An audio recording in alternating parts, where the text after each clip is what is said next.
जी, नमस्कार मित्रों। आप सभी दर्शक मित्रों का इस वेबिनार में हार्दिक स्वागत है। मित्रों, कोविड-19 की सिचुएशन में हमने हमारे एमएसएमई मेंबर को उपयोगी हो सके ऐसे कई विषयों पर हमने वेबिनार किए हैं और कर रहे हैं, जैसे कि बैंकिंग है, जीएसटी है, मार्केट एनालिसिस है। वैसे ही आज का हमारा सेमिनार है एमएसएमई प्रेजेंट और फ्यूचर। ये विषय मेरा बहुत ही प्रिय विषय है, क्योंकि ये विषय नया जो भी बिजनेस शुरू करेगा और जो अभी कर रहे हैं उन सभी के लिए फायदेमंद है। जो नया बिजनेस शुरू करेगा तो सरकार की जो फैसिलिटीज है, सरकार जो सब्सिडीज वगैरह दे रही है, तो मेरा यह मानना है कि राजीव जी के इस प्रेजेंटेशन से आपको इतना तो एश्योर हो जाएगा कि 10% से लेके 35-40% तक आप अपनी प्रोजेक्ट कॉस्ट कम कर सकते हो, नया जो भी स्टार्टअप करेगा वो। और जो भी एग्जिस्टिंग अभी बिजनेस कर रहा है उसके लिए भी मिनिमम 10% से तो ज्यादा ही है। तो मेरा आप सभी लोगों से एक निवेदन है कि इसको बड़ी गहराई से सुने, काफी सारे अपने जो पॉइंट्स होंगे वो उसको नोट डाउन कीजिए। उसमें जो भी उसकी डिटेल जानकारी आपको चाहिए तो हमारी काउंसिल की वेबसाइट पे आपको मिलेगी। हमारे पांडे जी और मृणाली जी है जो हर हमेश हमारे मेंबर्स की सर्विस के लिए तैयार रहते हैं। तो ये मेरा आपसे हृदयपूर्वक आग्रह है कि आप अपना थोड़ा पॉइंट जो है नोट आउट कीजिएगा, और उसके लिए भी जो भी क्वेश्चन हो गया हमारे काउंसिल से आपको मिल जाएंगे। और आज इस विषय के हमारे वक्ता है श्री राजीव जी चावला। मैं उनका बहुत फ्रेंड हूँ और वे जयराज ग्रुप ऑफ इंडस्ट्रीज के फाउंडर एंड चेयरमैन है। उसकी बुलियट नेचुरल नाम की स्पोर्ट्स वेयर एंड एसेसरीज की ब्रांड है।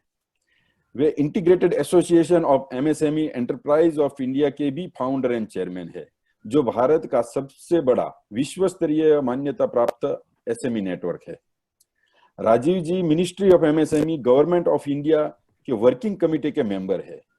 हाल ही में प्रधानमंत्री जी ने इनको बुलाया था एमएसएमई के जो करंट रिक्वायरमेंट क्या है उसके बारे में, और राजीव जी ने उसमें अपने काफी महत्वपूर्ण सुझाव दिए थे। वे Haryana MSME enterprise facilitation council के मेंबर है। वे governing body of quality council of India, project monitoring committee of Z rating यानी zero defect zero effect committee के भी वो मेंबर है। वे बेसिक यानी business escalator startup incubation centre के मेंटर भी है, जो फरीदाबाद में स्थित है। उन्होंने विभिन्न बैंकों और कंपनियों में डायरेक्टर के रूप में अपनी सेवाएं दी है। वे 6 साल तक 2010 से 2016 तक एनएसआईसी के स्वतंत्र डायरेक्टर रह चुके हैं। राजीव जी ने विभिन्न संस्थाओं और विश्वविद्यालयों में भी अपना वक्तव्य दिया है और अभी दे रहे हैं। उन्होंने सबसे महत्वपूर्ण एमएसएमई के लिए मिशन 100+ एंड मिशन 5x का टारगेट लिया है। मैं उसमें बताने में बहुत रोचक हूं कि मिशन 100+ यानी ऐसी जो छोटी कंपनियां हैं जो बिलो 5-10 करोड़ के टर्नओवर पे है, उनको 100 करोड़ के पार ले जाना, वो भी 2 साल में। और मिशन 5x का मतलब है कि उनका ग्रोथ मल्टीपल बाय 5 टाइम, वो उन्होंने टारगेट लिया है। और ऐसी 100 कंपनी का टारगेट लिया है कि 2 साल में वो 100 कंपनियों को 100 करोड़ के प्लस का कंपनी बना देंगे। ऐसे ही पैशनेट हमारे राजीव जी है। मैं राजीव जी से आग्रह करूंगा कि वो अपना मार्गदर्शन करे और आगे का कार्यक्रम वो हैंडल करे। राजीव जी प्लीज। बहुत बहुत शुक्रिया मनीष भाई। मैं तो खुद आपका बहुत बड़ा फैन हूँ और मुंबई कभी आने का बहाना एक आपसे मिलने का ही रहता है। और मेरा जितना प्रेम आपकी James jewellery export promotion council के साथ बना, और जिसमें मिथिलेश पांडे जी ने हम सबको जोड़ा आपस में, और पिछले कई वर्षों से लगातार मैं आपसे मुलाकात कर ही रहा हूँ। और हर साल जब आपकी सिग्नेचर एग्जीबिशन होती है अगस्त में, फरवरी में, तो मैं स्वयं वहाँ आता हूँ और कोई ना कोई एमएसएमई का हम प्रोग्राम भी करते हैं। हालांकि मुझे नहीं लगता कि अब इस वर्ष इस तरह का कोई एग्जीबिशन जो कि विश्व स्तरीय B2B एकमात्र आपका सिग्नेचर एग्जीबिशन जो रहता था वो तो शायद अब नहीं होगा, कम से कम इस वर्ष तो नहीं होगा, लेकिन आगे आने वाले वर्षों में भी, आगे आने वाले समय में भी बहुत बड़ा बदलाव है।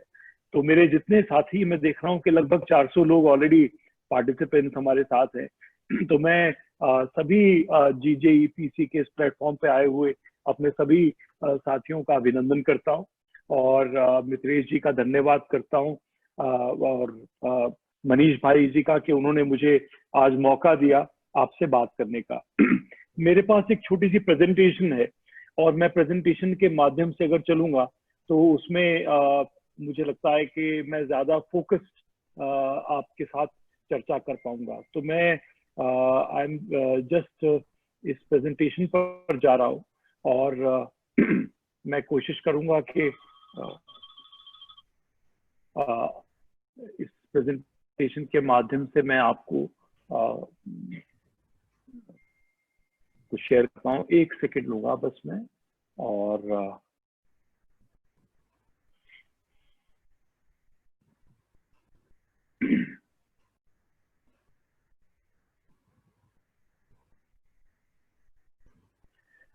जी, तो दोस्तों, मैं आज इस सेमिनार को या इस वेबिनार को जो मैं नाम दे रहा हूँ वो दे रहा हूँ सेकंड इनिंग्स। और ये हम सबके जीवन का एक सेकंड इनिंग्स का शुरुआत है।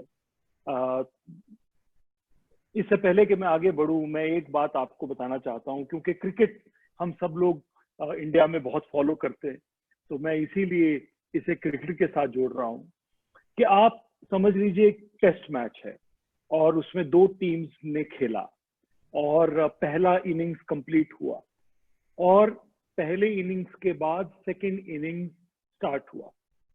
और आप ये समझिए कि फर्स्ट इनिंग में हो सकता है किसी हमारे एक टीम ने बहुत अच्छा रन बनाए, 500 रन बनाए, और सेकंड टीम ने शायद थोड़े कम रन बनाए।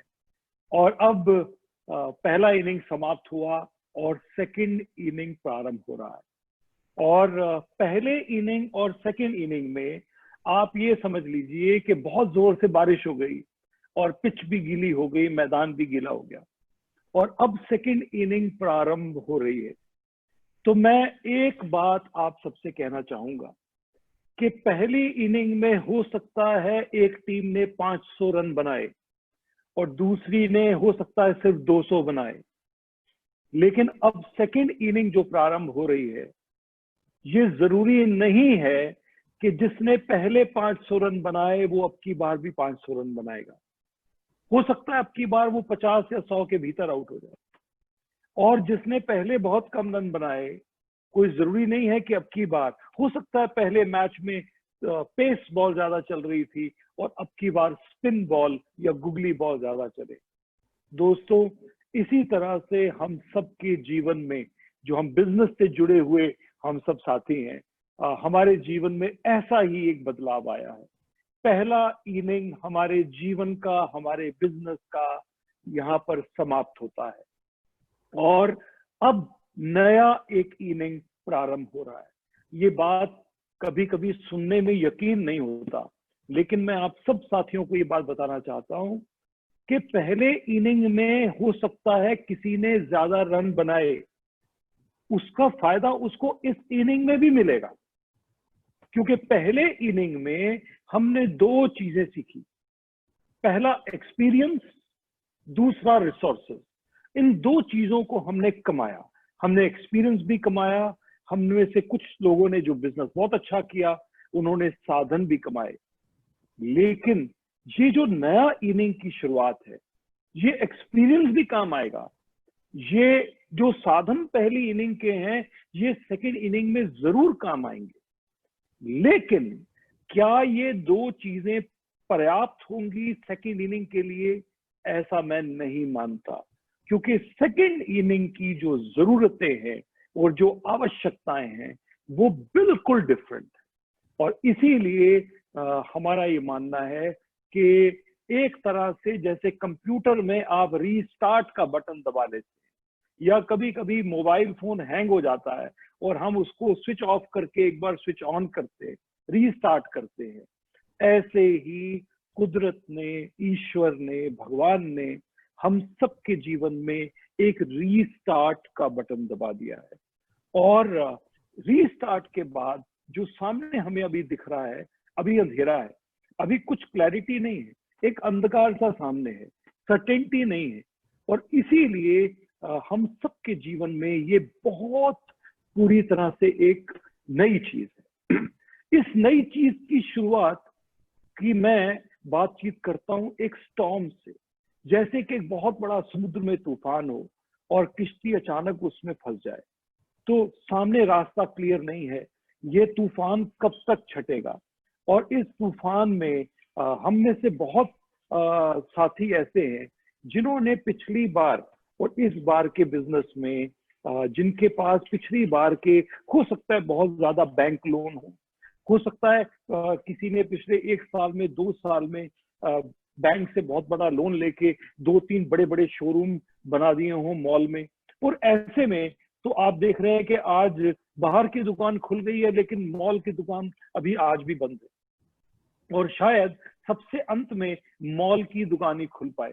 तो ये जो इसे परिस्थिति को मैं एक परफेक्ट स्टॉर्म की बात की परिभाषा दे रहा हूँ। एक ऐसे समय में, एक ऐसे दौर में हम आ गए हैं कि हमारे बिजनेसेस जो हैं उनमें अनसर्टेनिटी है और अभी क्लैरिटी नहीं है। और जो एमएसएमई जिसे हम कहते हैं भारत का ग्रोथ इंजन, और जिसमें हम बड़े बड़े आंकड़े हर बार देते हैं कि इस देश में 6.5 करोड़ एमएसएमईज हैं और उसमें करोड़ों लोग एम्प्लॉयमेंट से जुड़े हैं। कृषि के बाद यही दूसरे नंबर का एक सेक्टर है जो कि एम्प्लॉयमेंट देता है लोगों को। तो इस इंजन ऑफ ग्रोथ में मुझे ब्रेक डाउन दिखता है, और ये ब्रेक डाउन इसलिए है क्योंकि पिछले 2-2.5 महीने में हमने ये देखा कि जहां एक ओर हम सबके बिजनेसेस बंद हो गए, समाप्त हो गए, और आदेश हो गया कि एक टैक्सी ड्राइवर से लेके एक रिक्शा पुलर से लेके आप और मैं अपना व्यापार न करें, दुकानें बंद रखें, फैक्ट्री बंद रखें, शोरूम बंद रखें और घर पर बैठे। एक लॉकडाउन जो 24 मार्च की रात को अनाउंस हुआ, साथियों उस लॉकडाउन ने एक बोझा आपकी और हमारे ऊपर डाल दिया। और उस लॉकडाउन के ऑर्डर में लिखा गया कि इस दौरान में जब तक ये लॉकडाउन रहेगा तब तक अपने कर्मचारियों की, कैजुअल लेबर की, टेम्परेरी लेबर की, कॉन्ट्रैक्चुअल लेबर की या परमानेंट लेबर की या सैलरीज जो भी हैं, वो सैलरीज का बोझा हमारे कंधों पर डाल दिया गया। और इस वजह से पूरे बिजनेस सर्कल में जहां एक और रेवेन्यू बिल्कुल समाप्त हो गया, वहां पर 2 चीजों का आर्थिक बोझ हमारे कंधों पर बढ़ता गया। पहला वेजेस एंड सैलरीज का, और दूसरा बैंक के इंटरेस्ट का। उस समय जब पूरे भारत के हर बिजनेस को बंद होने के लिए कहा गया, ऐसे समय में केवल एक ही बिजनेस था जो लगातार चल रहा था, वो था बैंक के इंटरेस्ट का साइकिल। एक ऐसा चक्र जो नॉन स्टॉप हमारे कंधों पर बढ़ता रहा। अब डिपेंड करता है कि किसके पास पहले बैंक का ऋण था या नहीं था। जिसके कंधों पर भी बैंक का ऋण रहा, जिसने पिछले ग्रोथ करने के लिए लोन लेके आगे शोरूम्स या फैक्ट्रीज बनाए, ऐसे बिजनेसेस के ऊपर एक काफी बड़ा दबाव पड़ गया। और अगर हम अभी आगे आने वाले भविष्य को देखें, थोड़ा सा और आगे देखें, तो दोस्तों मुझे लगता है कि हमें इस साइकिल को समझना बहुत जरूरी है। ये एक साइकिल है जो कि रेड, येलो और ग्रीन, ये रेड, ऑरेंज और ग्रीन में चल रही है। और ये उस आधार पर बनाई गई है कि बहुत से ऐसे बिजनेसेस तो इस कोविड के दौरान भी बहुत तेजी से प्रगति करें, जैसे कि medical supplies, food processing, personal health care, ICT, ये जैसे जूम पर आज हम सब लोग बातचीत कर रहे हैं, ये ऐसे बिजनेस है जिसने कोविड टाइम में केवल सरवाइव ही नहीं किया बल्कि ग्रो किया है। और हमारा मानना है कि आगे आने वाले समय में ये बिजनेसेस, इन सेक्टर के बिजनेसेस लगातार अभी ग्रो करेंगे और बहुत तेजी से ग्रो करेंगे। तो वो बिजनेस जो ई कॉमर्स से जुड़े हैं, जो आईसीटी टेक्नोलॉजी से जुड़े हैं, जो पर्सनल है, अब नॉर्मली आप समझ लीजिए कि शायद यही कॉन्फ्रेंस या यही वेबिनार हमें एक बहुत बड़ा होटल बुक करना पड़ता और उसकी हम लोग कई दिन से तैयारी करके किसी लंच या डिनर पर, और शायद तब भी 500 लोग एक कॉन्फ्रेंस में कभी कभी नहीं आते। कभी हम बहुत तैयारी से भी कॉन्फ्रेंस करते हैं तो ज्यादा से ज्यादा 100-150 लोग उसमें आते हैं। लेकिन आज मैं देख रहा हूँ इस समय 490 पार्टिसिपेंट्स हमारे हम सब साथ हैं, तो एक टेक्नोलॉजी पे। तो आप ये समझ लीजिए कि लाखों रुपयों का बिल जो शायद हम किसी होटल में देते इस वेबिनार को करने के लिए, और शायद तब भी इतने लोग ना आ पाते, आज इस वेबिनार में आप देखिए पूरे भारत से जुड़े हुए लोग हैं और इसकी कोई कॉस्ट नहीं, और केवल एक मंथली रेंटल है जो हम जूम को देते हैं और जिस पर ये वेबिनार हो रहा। और दूसरी ओर फिर आप देखेंगे बहुत से ऐसे बिजनेसेस हैं जो अब रेड में हैं। जैसे कि आप एक्सट्रीम लेफ्ट में देखेंगे तो टूरिज्म एंड लेजर, ये वो बिजनेस हैं जो कि न केवल आज बंद हैं, शायद अभी बहुत समय तक बंद रहेंगे। उसी तरह एविएशन इंडस्ट्री, आप देखिए कि फ्लाइट्स एंड एयरलाइंस की क्या आर्थिक हालत हो गई, और अभी बहुत मुश्किल से सरकार उनको दोबारा से स्टार्ट करने की कोशिश कर रही है, और उसमें भी अभी ट्रैफिक बहुत कम है, बहुत कम फ्लाइट्स है। तो ये एक मैं आपके साथ इसलिए शेयर कर रहा हूं कि इस साल वर्ष 2020-21 ये जो रीस्टार्ट का बटन भगवान जी ने दबा दिया है, इस रीस्टार्ट के बटन के बाद अब बिजनेसेस इस आधार पर अनुमान के हिसाब से जल्दी से रिवाइव करेंगे या धीरे से करेंगे।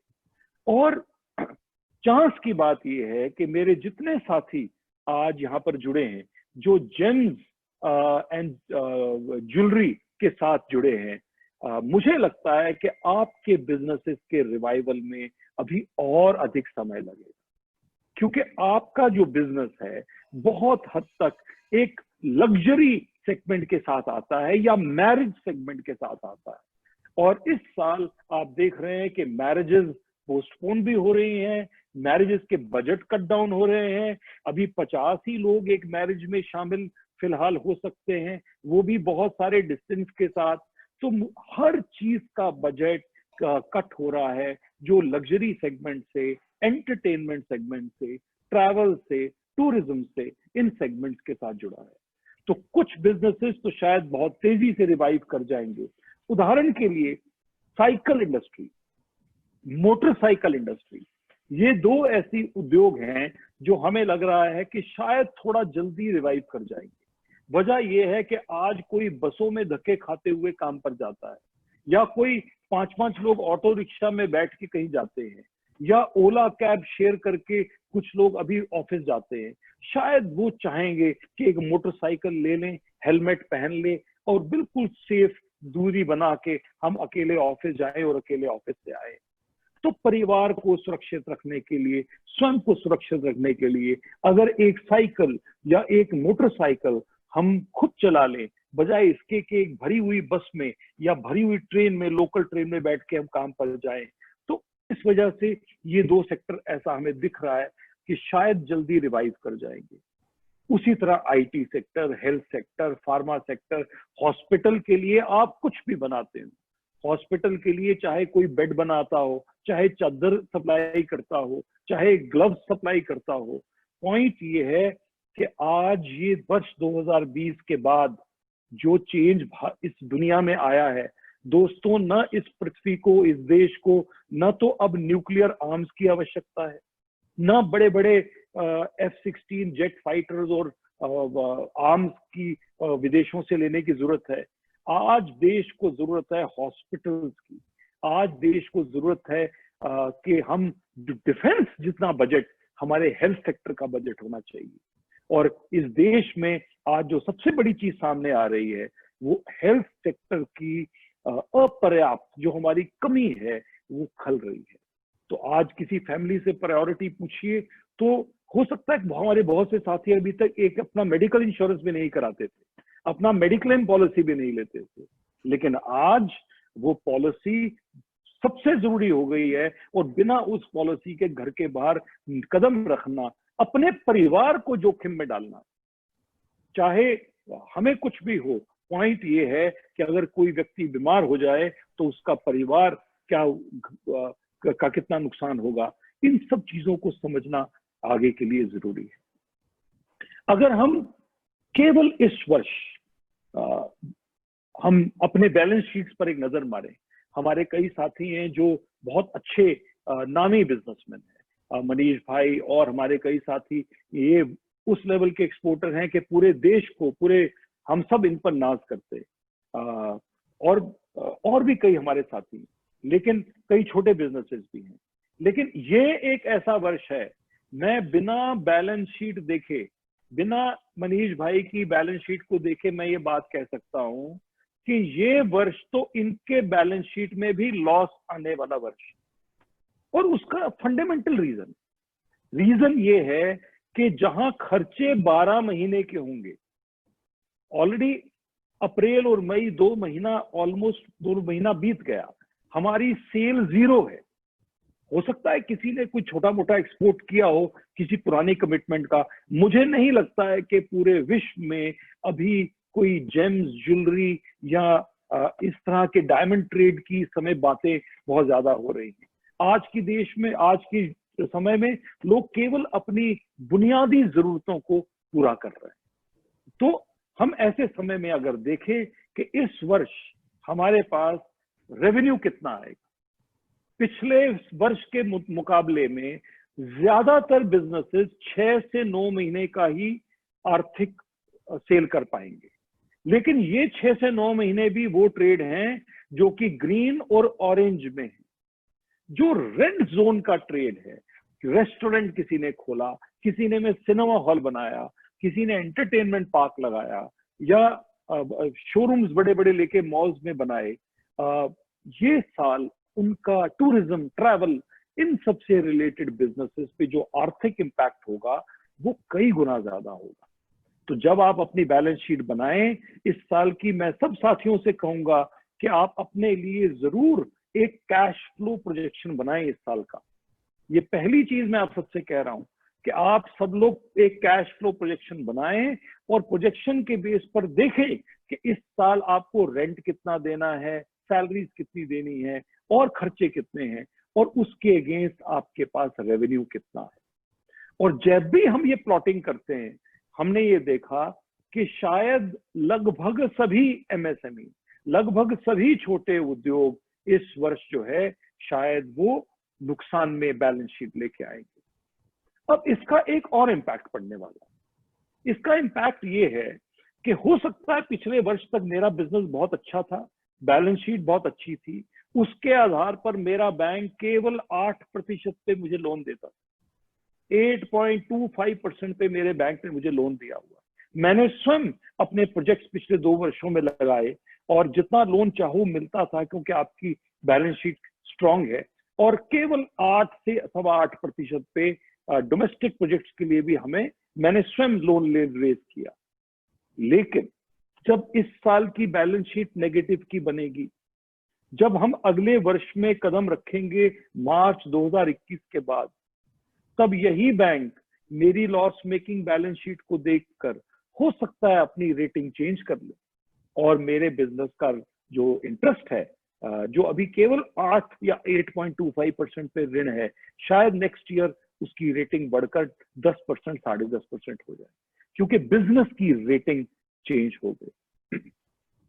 ऐसे में हम लोग मुझे पुरानी एक फिल्म याद है, बिमल रॉय की एक फिल्म थी 2 बीघा जमीन।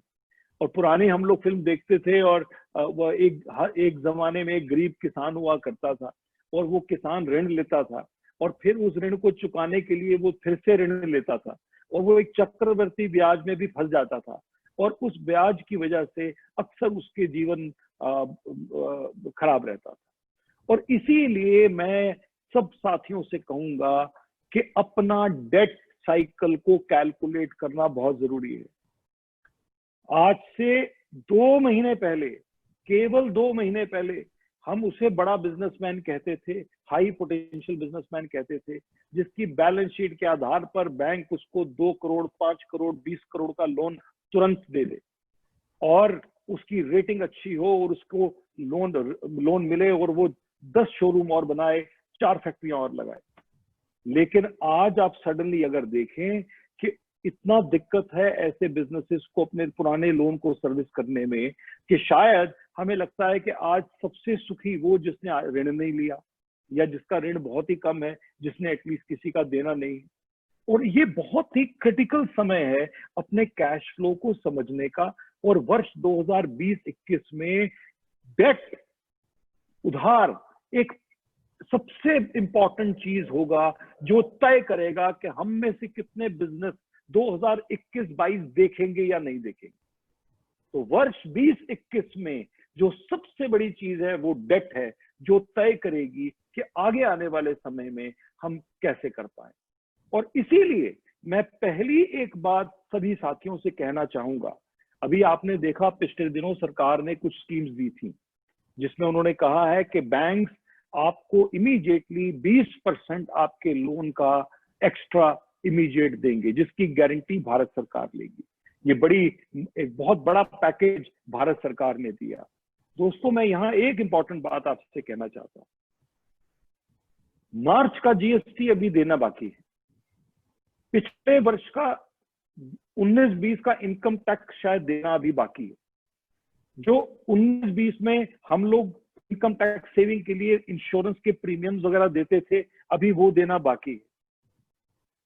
3 महीने के वेजेस और सैलरी आप में से 2 महीनों में किसने दिए नहीं दिए, अभी वो सिर पर बाकी है।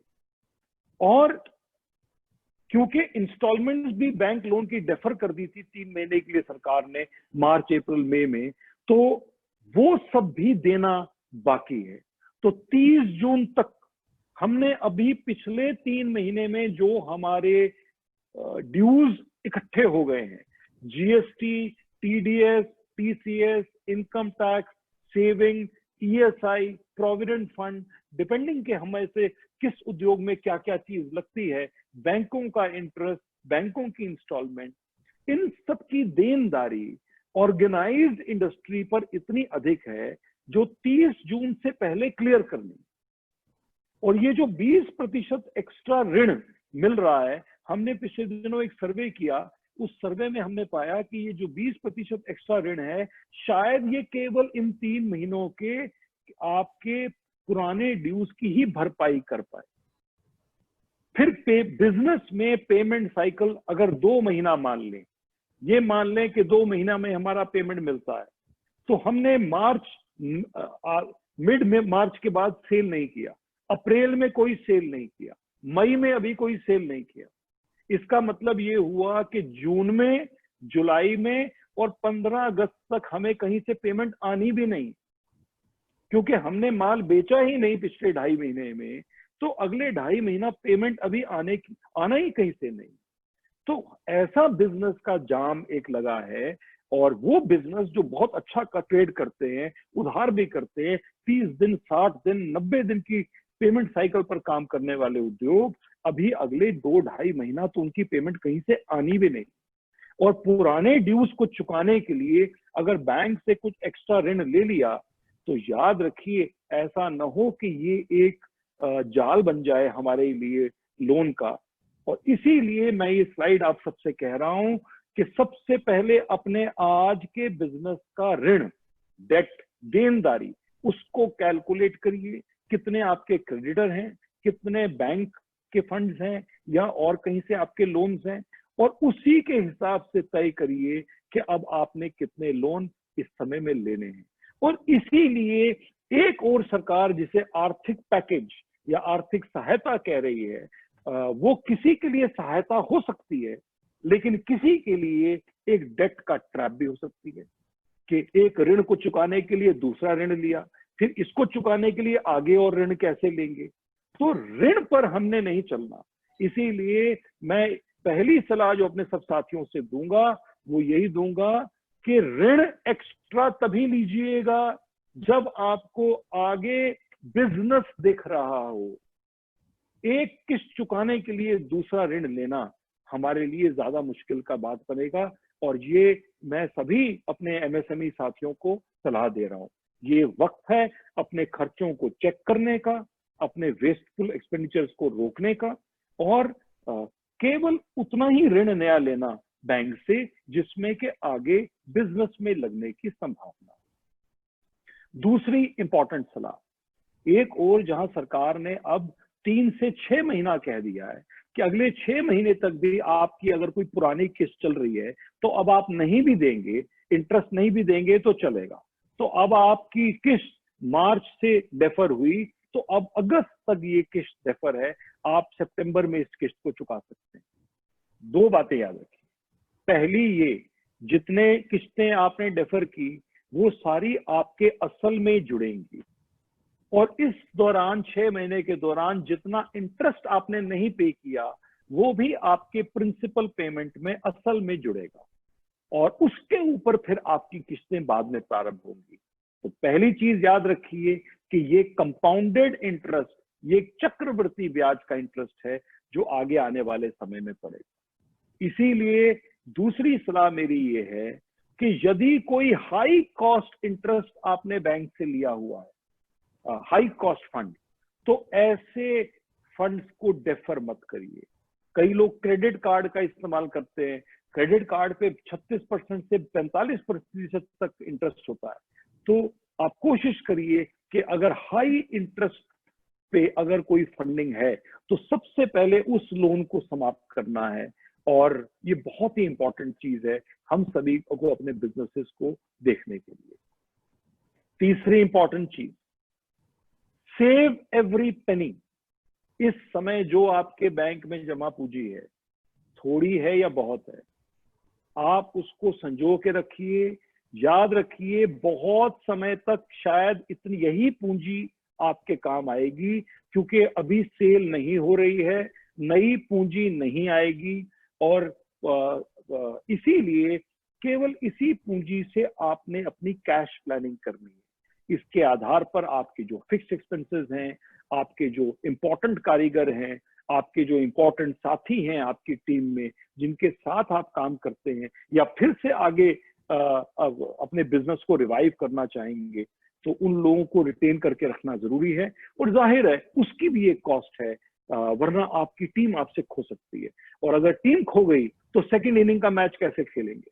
तो इसीलिए बहुत इंपॉर्टेंट है अपने इंपॉर्टेंट टीम के लोगों को संजो के रखना।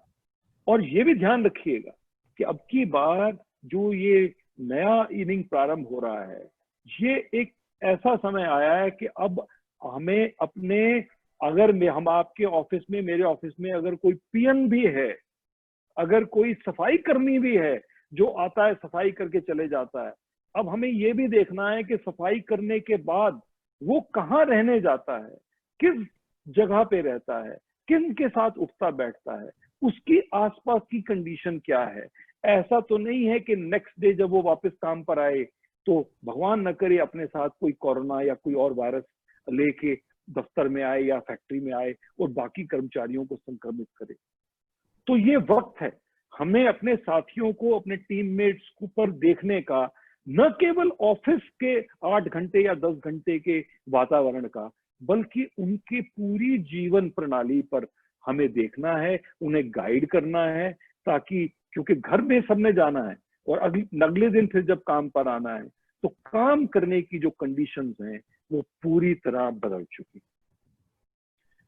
नेक्स्ट इंपॉर्टेंट बात जो मैं आपसे कहना चाहूंगा वो है इंश्योरेंस से संबंधित, और ये एक एडवाइस है, गाइडलाइन है, मैं सभी मित्रों से देना चाहता हूं कि बहुत से हमारे साथी, मैं देख रहा हूं आज 500 से ज्यादा हमारे पार्टिसिपेंट्स हमारे साथ इस प्रोग्राम में है, और मैं दावे से कह सकता हूं कि हमारे 500 में से कम 300 लोगों के पास आज भी शायद मेडिकल इंश्योरेंस सफिशिएंट नहीं होगी। फॉर्मेलिटी के लिए 2-3 लाख 5 लाख की मेडिक्लेम पॉलिसी होगी। तो मैं चाहूंगा कि हर एंटरप्रेन्योर सबसे पहले अपने और अपने परिवार के लिए बेहतरीन मेडिकल पॉलिसी लेकर रखे, क्योंकि ये किसी के साथ भी आगे आने वाले समय में प्रॉब्लम्स हो सकती है। दूसरी चीज, अपने हर कर्मचारी का इंश्योरेंस बहुत इंपॉर्टेंट है, और ये मैंडेटरी भी है सरकारी ऑर्डर्स की वजह से भी, और इसीलिए वो लोग जो ईएसआई में कवर्ड है, अभी तक मैंने देखा कई बिजनेसेस में ईएसआई है, आधे कर्मचारियों का ईएसआई में कवरेज है, आधे का नहीं है, या कॉन्ट्रैक्टर के थ्रू आप कर रहे हैं और कॉन्ट्रैक्टर ने आगे कितनों का कवर किया है हम नहीं जानते। दोस्तों ध्यान रखिए, ये बहुत ही इंपॉर्टेंट चीज है। एक थोड़ी सी अगर हम ध्यान दे देंगे इन चीजों पर, तो आगे समय में हम अपनी टीम को सुरक्षित रख पाएंगे।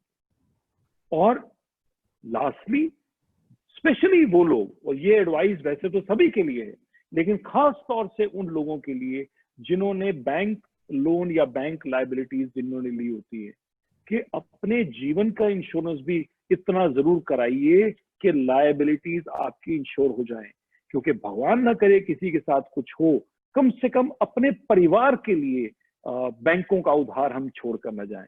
क्योंकि जैसे ही बैंक का लोन लेते हैं, हमारा घर, हमारी फैक्ट्री, हमारी पर्सनल वारंटी, ये सब चीज साइन होती है।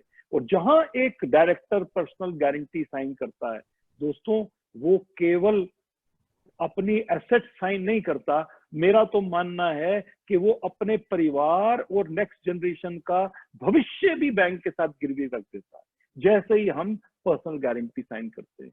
इसीलिए इन चीजों को समझना आज के इस वक्त में बहुत ही इंपॉर्टेंट है, और क्योंकि जितना हम इन चीजों को समझेंगे उतना ज्यादा हम भविष्य के लिए तैयार हो पाएंगे। माननीय प्रधानमंत्री जी ने कुछ दिन पहले एक हम सब के दिल में बहुत उम्मीद जगाई। उन्होंने 20 लाख करोड़ के एक पैकेज की घोषणा की, और ये लगभग 10% हमारे जीडीपी का, और इस पे उन्होंने एमएसएमईज को, माइग्रेंट्स को, किसानों को, हर सेक्टर के लिए उन्होंने कहा कि हम सपोर्ट करेंगे। और उनकी इस बात से हम सबके दिल में बहुत उम्मीद जागी। उन्होंने एक सेल्फ रिलायंट भारत, आत्मनिर्भर भारत की रचना के बारे में भी उस दिन बात की। उन्होंने कहा कि हम एक ऐसा भारत बनाएंगे जो आत्मनिर्भर हो, और जिसका मतलब है कॉन्फिडेंट, रिस्पॉन्सिबल, सेल्फ रिलायंट और इंडिपेंडेंट। और इसको बनाने के लिए उन्होंने 5 इंपॉर्टेंट पिलर्स की घोषणा की। उन्होंने कहा कि हम 5 ऐसे मजबूत पिलर बनाएंगे जिस पर आत्मनिर्भर भारत का निर्माण होगा। पहली, हमारी इकोनॉमी, जो कि अब मल्टीप्लाई करके आगे बढ़ेगी। दूसरी, हमारा इंफ्रास्ट्रक्चर, जो बेहतरीन हो, वर्ल्ड क्लास हमारी आइडेंटिटी बने। तीसरी, ये भारत जो नया बनेगा, ये टेक्नोलॉजी ड्रिवन भारत होगा, और ये पुराने रीति रिवाजों को के साथ साथ नई तकनीक को भी समझने वाला भारत होगा। चौथी, हमारी डेमोग्राफी, हमारे युवा जो आगे आने वाले समय के लिए नए स्किल के साथ तैयार होंगे। और पांचवी, हम एक ऐसी डिमांड इस देश में क्रिएट करेंगे कि जिसकी सप्लाई भी, और सप्लाई के साथ भी यहीं के सभी उद्यमी जुड़ जाएं। और उन्होंने एक खास बात उस दिन बोली, गेट वोकल अबाउट लोकल। मतलब ये था कि हम भारतीय हैं, और जहां तक हो सके भारत के उत्पादों का हम इस्तेमाल करें, और जो चीज अगर देश में नहीं बनती तो हम बनाएं, और भारतीय चीज न केवल डोमेस्टिक मार्केट को बल्कि पूरे विश्व की मार्केट्स पे एक्सपोर्ट हो। उनकी इस घोषणा के बाद हमारे माननीय फाइनेंस मिनिस्टर ने एमएसएमई सेक्टर के लिए कुछ विशेष कदम बताए। मैं बहुत ही संक्षिप्त में टू द पॉइंट कुछ चीजों के बारे में बताना चाहूंगा। पहला है, उन्होंने सबसे पहले बोला कि जिन एसएमईज के पास आज की डेट में लोन है, 29 फरवरी 2020 को जितना भी उनका लोन था उसका 20% उन्हें एक्स्ट्रा मिलेगा, 20%। और इस एडिशनल जो लोन मिलेगा 20%, 29 फरवरी को जो लोन है उसका 20% एडिशनल लोन मिलेगा। इस 20% के लिए आपको कोई कोलेटरल सिक्योरिटी नहीं देनी है, और इस 20% लोन की गारंटी जो है वो भारत सरकार लेगी। तो आइडिया ये है कि अगर किसी उद्यमी का मान लीजिए 1 करोड़ का लोन है या 2 करोड़ का लोन है, और ऐसे समय में अब 2 महीने 2.5 महीने से दुकान बंद है या काम बंद है, सेल नहीं हो रही, पीछे से पेमेंट भी नहीं आ रही और बहुत सारे ड्यूज आगे दे रहे हैं, तो उनको 20% एक्स्ट्रा मिल जाए, जिसके लिए उन्हें कोलेट्रल कोई नया नहीं देना पड़ेगा। मेरा मानना है कि ये एक स्कीम जरूर है जो कि एक आर्थिक मदद देती है, लेकिन ये उन्हीं उद्यमियों को कवर करती है जिनके पास लोन है। जिसके पास अभी लोन नहीं है, ये स्कीम उनके लिए नहीं है।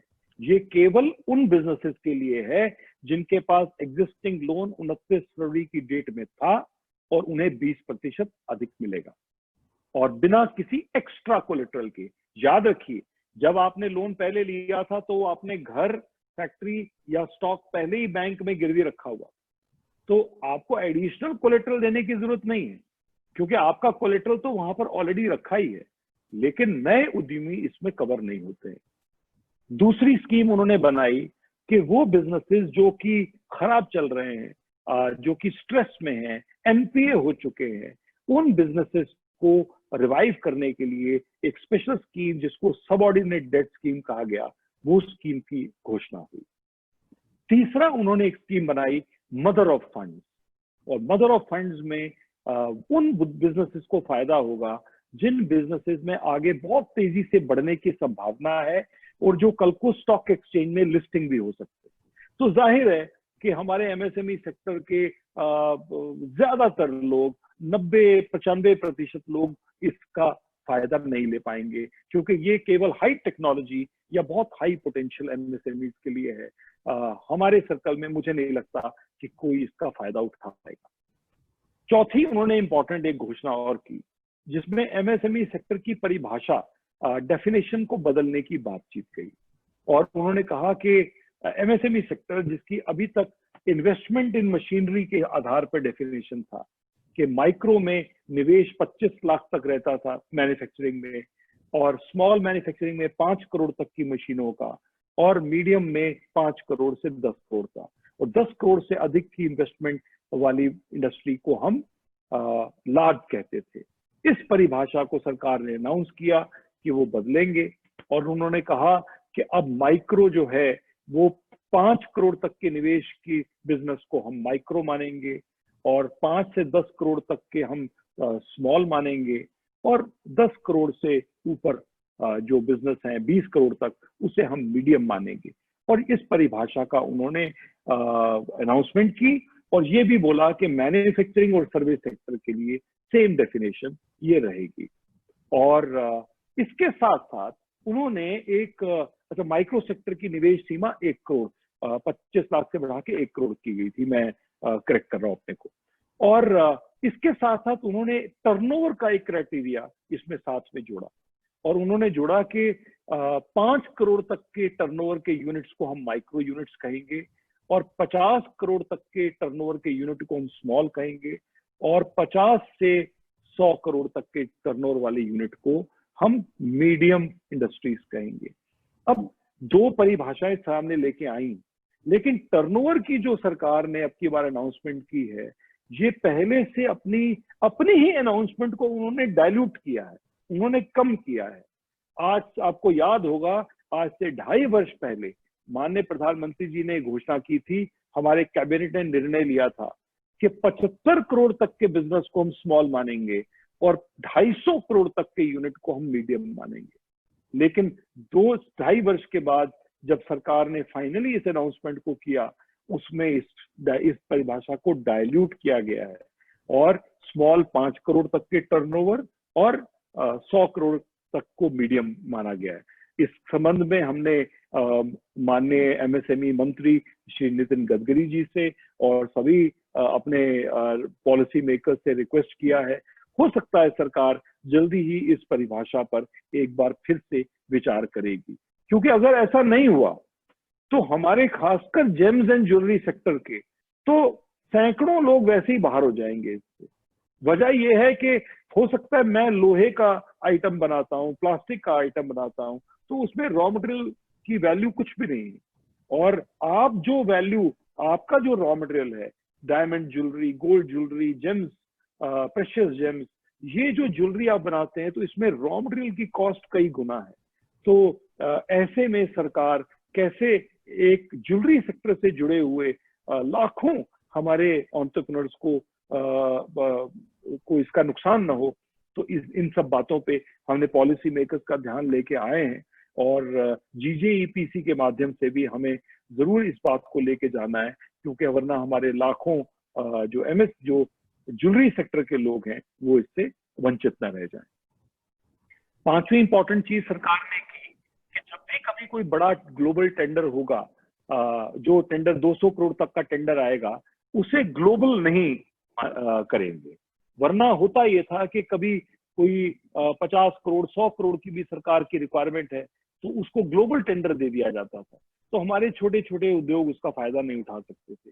तो सरकार ने कहा है कि 200 करोड़ तक के जितने भी सरकारी टेंडर होंगे वो केवल भारतीय उद्योगों के लिए होंगे। और छठी इंपॉर्टेंट चीज जो सरकार ने कही कि जितनी सरकारी कंपनियां, भारतीय रेल, डिफेंस या जो सरकारी कंपनियां हैं, एमएसएमई सेक्टर की जो भुगतान है वो 45 डेज के अंदर वो उसका करेंगे। और तो ये घोषणाएं एमएसएमई सेक्टर के लिए सामने आई। हम सरकार का धन्यवाद करते हैं, उन्होंने जो कदम उठाए, लेकिन हमारा मानना है कि ये कदम पर्याप्त नहीं है। अभी बहुत से ऐसे कदम हैं जिसकी एमएसएमई सेक्टर को इंतजार है। और क्योंकि हम एक ऐसे समय से गुजर रहे हैं जब आर्थिक मंदी वाले बाजार भी हमारे सामने हैं, आगे की मार्केट्स भी कम है, और वर्तमान में हमारे ऊपर काफी आर्थिक बोझ बढ़ा है। जो चीजें हमें आज चाहिए, हम तो उम्मीद कर रहे थे कि सरकार इंटरेस्ट पर मॉरेटोरियम देगी। जब 2 महीने तक एक रिक्शे वाला और टैक्सी ड्राइवर, उनको भी कह दिया गया आप घर बैठो, टैक्सी मत चलाओ, हमें भी कह दिया गया फैक्ट्री बंद रखो, शोरूम बंद रखो, घर पे बैठो, तो ऐसे में बैंक का इंटरेस्ट का साइकिल क्यों चला? तो उस साइकिल को भी रोक देना चाहिए था, ताकि बैंक्स भी किसी से ऋण उस पर इंटरेस्ट ना मांगे। तो 2 महीने तक पूरे देश अगर लॉकडाउन में है तो बैंक की जो इंटरेस्ट साइकिल है उसे भी लॉकडाउन में रहना चाहिए था। तो ऐसा हमारा मानना है। दूसरी इंपॉर्टेंट चीज, नवंबर 2018 में प्रधानमंत्री जी ने एक विशेष योजना प्रारंभ की थी एमएसएमई सेक्टर के लिए। उन्होंने कहा था कि जब भी एमएसएमई नया ऋण कोई लेंगे तो उन्हें 2% इंटरेस्ट की सब्सिडी मिलेगी, छूट मिलेगी। यह योजना 2 नवंबर 2018 को माननीय प्रधानमंत्री जी ने लागू की थी। दुर्भाग्यवश सरकार ने इस स्कीम को इस साल 31 मार्च को समाप्त किया, और हम बहुत उम्मीद कर रहे थे कि ये 2% इंटरेस्ट सब्सिडी स्कीम वापस हमारे पास आएगी। ये सरकार ने इसको लॉन्च नहीं किया। हम तो बल्कि ये उम्मीद करते थे कि शायद सरकार अब की बार 2% इंटरेस्ट सब्सिडी को बढ़ा के 4 कर दे, ताकि छोटे उद्योगों को उसका फायदा मिल पाए। लेकिन अभी ऐसा नहीं हुआ। हम कोशिश कर रहे हैं, सरकार के पास अपनी डिमांड रख रहे हैं। लेट अस सी कि हम आगे इसमें कितना हमें कामयाबी मिलेगी। एक और जो बहुत इंपॉर्टेंट चीज, प्रधानमंत्री जी ने बोला कि भारत को आत्मनिर्भर बनना है और यहाँ के उद्योगों को ग्लोबली अपने आप को सप्लाई करना है, डोमेस्टिक मार्केट के लिए भी तैयार करना है, ग्लोबल के लिए। तो सरकार की एक विशेष सब्सिडी स्कीम है, और मैं चाहता हूं कि इस स्कीम को आप सब भी समझें। जब भी हम कोई मॉडर्न मशीनरी लोन से खरीदते हैं तो हमें उस मॉडर्न मशीनरी के लिए सरकार 15% सब्सिडी देती है, और इसकी सीमा जो है, निवेश की सीमा 1 करोड़ यानी 15%, जिसका 15 लाख हुआ। तो 15 लाख प्रति एसएमई, 15 लाख रुपया हर एसएमई को मिलता है इस देश में, यदि हम कोई मॉडर्न टेक्नोलॉजी खरीदें। यहां पर सरकार ने एक विशेष वर्ग बनाया है जिसे कहा जाता है स्पेशल कैटेगरी। इस स्पेशल कैटेगरी में महिलाएं आती हैं। स्पेशल कैटेगरी में जो हमारे एससी एसटी साथी हैं, schedule caste and schedule tribes के, वो लोग जो पहाड़ी राज्यों में रहते हैं, जैसे कि जम्मू कश्मीर, हिमाचल, उत्तराखंड, आसाम इत्यादि, या वो लोग जो नक्सलवादी जिलों में रहते हैं। तो मैं रिपीट करता हूं, विमेन, SC/ST एंटरप्रेन्योर्स, हिल स्टेट्स, नॉर्थ ईस्टर्न स्टेट्स, और जो नक्सलाइट इन्फेस्टेड डिस्ट्रिक्ट्स है।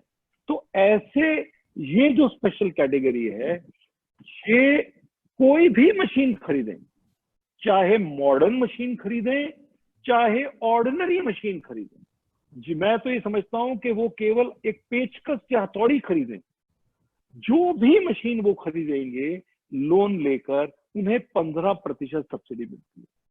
तो ये केंद्र सरकार की बहुत अच्छी स्कीम है और बहुत से हमारे लोग इसका फायदा उठाते हैं, बहुत से लोग इसका फायदा नहीं उठा पाते क्योंकि हमें इसकी नॉलेज नहीं रहती है।